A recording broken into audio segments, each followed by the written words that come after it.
امروز همانند روزهای دیگر جسد را برای غسل دادن آوردند. یک فامیل دیگر برای مرگ کسی گریه می کند. این یگانه اتاقی است که هیچ کس نمی خواهد داخل آن شود. این اتاق است که جسد میت قبل از غسل دادن و شستشو در آن نگهداری می شود. اتاق است که روزانه با مشاهده اجساد انسانها تنبیه می شویم.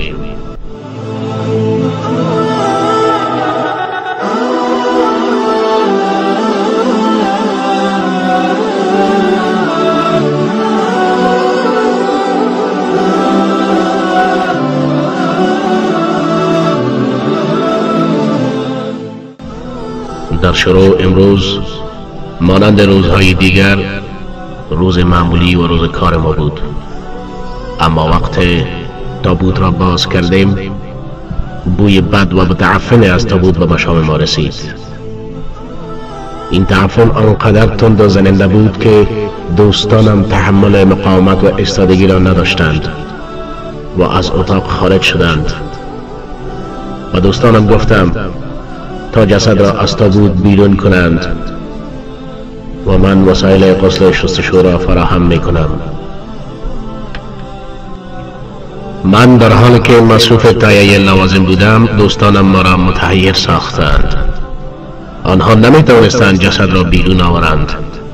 من نیز با ایشان به کمک شتافتم، اما با وجود آنکه جسد خیلی لاغر بود ما 3 نفر قادر به بیرون آوردن این جسد نشدیم تا بالاخره از شخص چهارم تقاضای کمک کردیم. بعد از اینکه جسد را از تابوت بیرون کردیم چیزی عجیب را متوجه شدم. این شخص پوست روشن و سفید داشت، اما چهره و صورتش به شکل وحشتناک سیاه و تاریک شده بود. با خود گفتم دلیل این بوی متعفن و زننده، سنگینی وزن جسد و سیاهی روی این جسد چی بوده میتواند؟ این سوالات مرا متعجب ساختند. حتما در این حکمت است. برادر که به کمک ما آمده بود این خروج از اتاق از من پرسید این جسد چه اشکالی دارد؟ با او گفتم نمیدانم. این جسد مرا نیز متحیر ساخته. دلم تنگ شد. خواستم از بازماندگان میت در این مورد بازخواست کنم. وقتی از خانوادش پرسیدم چیزی گفت که تا آخر عمر فراموشم نخواهد شد. میدانید در جوابم چی گفت؟ او نماز نمیخواند. بله او نماز نمیخواند. ای انسان، تو را چی میشود که با یک پارچه تکه وقتی به دنیا میایی و میمیری تو را میپوشانند؟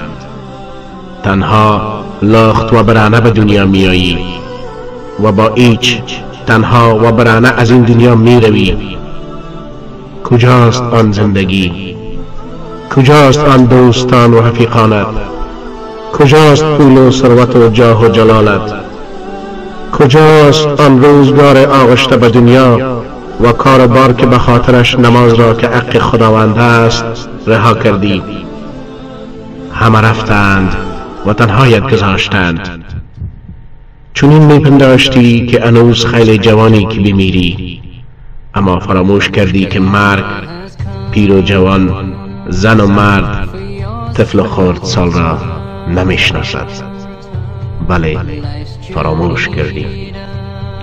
ای برادر، ای خواهر، قبل از اینکه نماز جنازه‌ات را بخوانند نماز خدا را بخوان.